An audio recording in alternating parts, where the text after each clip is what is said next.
En santé, les acteurs de la chaîne d'approvisionnement des médicaments étaient en conclave le 9 août dernier.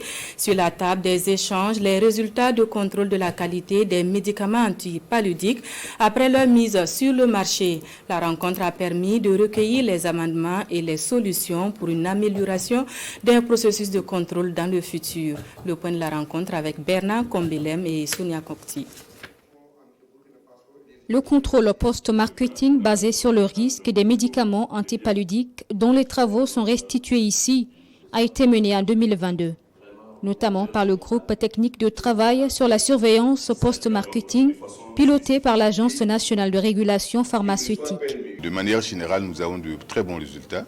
Alors, il se trouve aussi que parfois les conditions de conservation de ces médicaments peuvent être pointues du doigt. Mais cela veut dire que nous devons toujours continuer à former, à sensibiliser les populations, à sensibiliser ceux qui sont détenteurs des médicaments dans les formations sanitaires, surtout ceux qui sont à l'extérieur des frontières. Le contrôle a été mené avec l'assistance technique et financière de PMI USAID.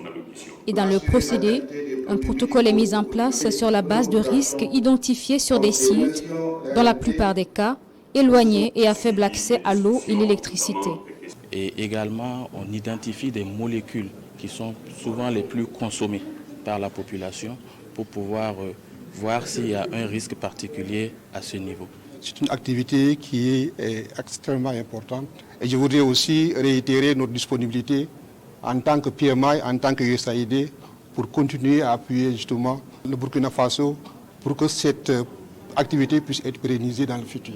Le contrôle post-marketing dont il est question a été réalisé dans le cadre du projet Promoting the Quality of Medicines Plus, mis en œuvre par la pharmacopée américaine USP.